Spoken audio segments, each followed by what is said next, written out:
Hi, welcome to doing the laundry. Coexisting with me, it's laundry time, what can I say? I've been coming from a camping trip, and there will be more trips to be haved in the future. Little bit of kind of vacation vibes, kind of not. You know, I didn't plan on doing vacation this year. So, you know, it's like kind of an in-between. So I'm still trying and putting all the content in between. Which means, hey, video today. But the good thing is, as always with the content, that you and I, we just do the things we have to do anyway. So, you know, today that means laundry for me. And it's like a full laundry. What I mean by that is just one part, the other one is still, or the next one is still in the washing machine. Currently, probably 10 minutes before finishing in the drying stage. And in case, because a lot of people always seem a little bit confused about that. Yes, it's a drying rack. Yes, I'm European. And I've never thought about, it's not common to own a dryer here. And so drying rack is the way to go. I've never learned it any other way. I would even be weirded out if I have to use a dryer because I don't know how warm, how, where, why, when. And at the end, my clothes, the few attempts that I used the dryer, came out smaller than they went in. So I'm like, not sure if I understood how to use a dryer well yet. So and I really enjoy. Has something like you kind of see your laundry more in a sense, right? You have it on a drying rack. You just like, yeah, this is my laundry. I don't know what I'm talking about. It's a drying rack, okay? I thought there's a story here, but there isn't. But where our stories is in my life. And I mean, I will tell you more about this in the podcast episode for sure. But last week was, luck-wise, one of the worst weeks this year probably, and for that it wasn't too bad. But a lot of things like happened in a row or in succession where I was like, is there like a hidden camera or something? And no, it's only you and you, second camera over there, hi. And I guess today's topic is more like how to stay motivated in times where everything seems to be a little bit against you. And I have, spoiler alert, I don't have the all-knowing answer. Nobody has, I guess. But this is not what this is about. Last week, like, what happened? Okay. Last week, I was driving my bicycle, to the gym. And halfway there, all of a sudden I felt like getting low, and I'm like, hey, what's happening? The air was gone out of my front tire. And I was like, I'm on my way to the gym, I have to go back. How am I doing this? I need my bicycle to go there and to go to other places as well. I'm a big fan of using a bike in the city, a bicycle. And so I was on my way back. I was like Googling, hey, can you drive with a flat tire? How bad is it? And then I, researched the answers, and I decided to drive back, but like very leaned back to not put too much pressure on the tire. It was only a short ride, but since then I haven't used it and I haven't fixed it because no time. Then I said, oh well, okay, then I have to use maybe the car more for the longer routes, longer ways. And then my car broke down in a way where it could be an error message that it's just like a sensor is picking it up wrong, or if you continue driving, your car will be gone. Not like gone, but like your car will be, the oil pressure. It said oil pressure is missing, and if there's no oil in a metal on metal thing, damage is done. So I was like, since I do, know my fair share about cars, a bit of a hobby of mine, so I knew probably not so smart. This one has to be. I have to do something about this because there's a lot of what's it called here?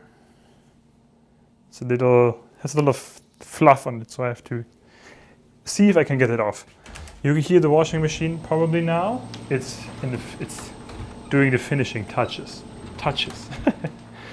And so my car, I had to like search for the nearest workshop, and the workshop and the whole thing is a whole nother story. I have more time to talk about this in the podcast, so it will be out next Wednesday probably. We still have to record it though, but still. So just so you know, let's just say it was a wild experience.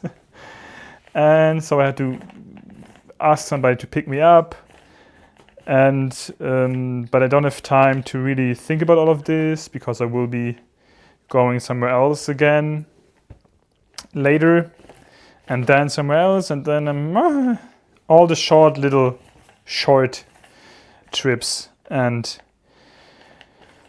so basically now I'm the least mobile I've been all year without a bike and without a car, and obviously in the big city it's not that big of an issue, so that's the reason why I don't, that maybe the priority to get it fixed is also not so high. But then some unfortunate news or some circumstances happened with the company I am co-founding, so that was a downer.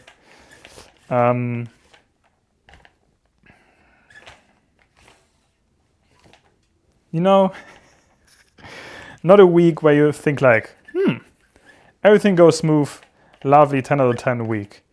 I need a second row here. Also this year, best thing to get all the, I don't know the words, all the, in German it's called Fussel. Or the Fusselrolle. Maybe, does it have an English name on here? Strictly German. What can you do? And so this is how it's been, how the week has been dragging itself along last week, and now we end up here. And what I wanted to say in the beginning is how to stay motivated through that.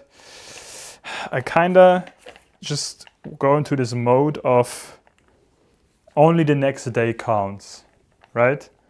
So I don't really plan ahead anymore. I lose a little bit of my planning skills because I'm just like, I don't have everything. I don't try to tell my brain to keep everything in check. I'm just like, just the next day. Just the next day counts, and whatever happens then happens, right? And usually when I do this now I've been doing this for a few days, it kind of figures itself out again. If you just do the next day, you just think about what you have to do, you just do it, then there will be a time again where where I at least, have some more capacity to think and to some more calmness to think things through. Think things through. Hard sentence to say if English is not your mother language. And now is the first day where I'm kind of having more of a clear mind again, and where I can just be like, okay, I can plan a little bit more ahead, and I feel like things fall into place again. So I will now have the thought and time to my car's at the workshop. I'm waiting for a call, which I didn't get today. So let's see if I see my car ever again. Not to think anything bad about it, but the place where it currently resides is one I've never seen before. I didn't even think a workshop would be at a place like this. And they said they're going to call me today. Haven't yet. But I mean, currently my phone is recording, so maybe there was a call. We will never know. And today I had a job to do as well, like another, so technically it's a role reverse today, because I've been behind the camera doing sound for the first part of the day, and for the second part of the day I am the one in front of the camera, but still doing my own sound. So, is that better or worse? It's more to do, but also more fun and more freedom. And you will probably see in the story, or you will have seen in the story, that I tried, because of the timings today are very rough or very close.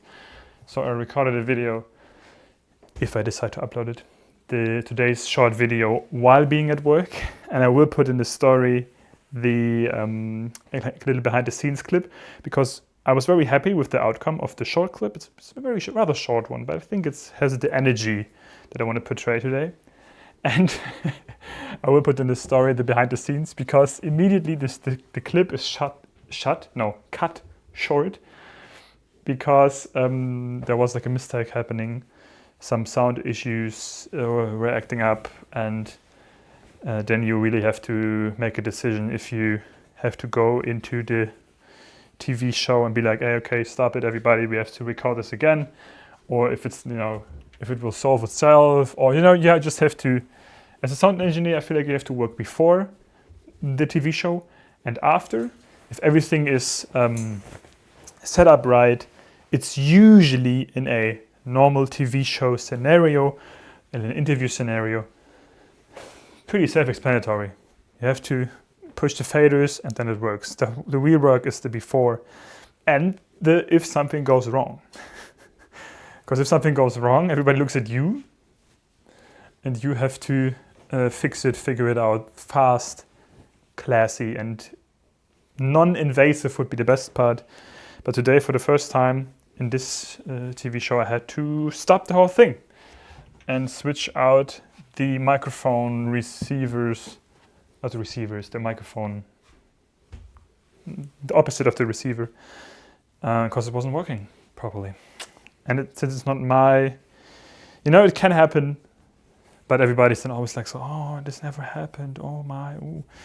Everybody's a little bit concerned, or was concerned, and I was not so happy, because obviously I would like to be non-looked at or non-present while doing TV shows, because then it means the job was great. Also a big part of why I don't want to do the job anymore as often, because you rarely get praised, and you only get talked to or looked at when something goes wrong as a sound engineer. Obviously there's different scenarios, but still I felt it was a little bit too less, not enough thanks or gratitude for me to do it in the long run, right?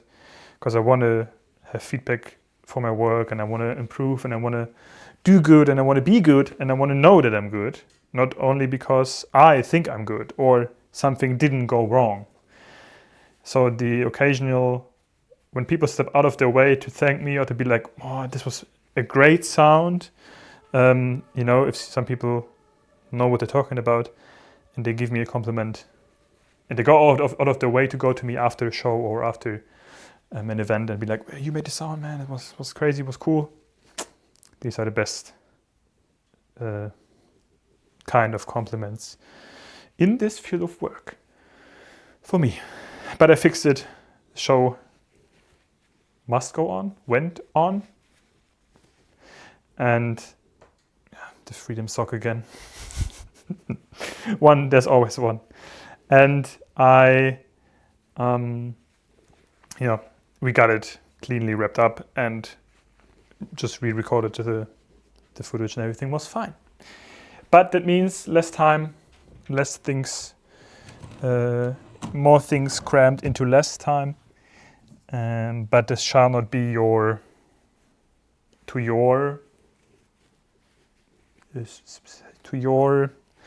sadness is not the word.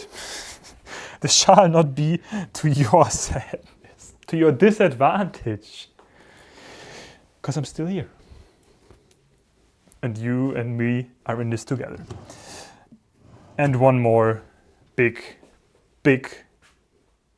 profit of this content I do right now is that I have to do it anyway and I just have to point the camera at it.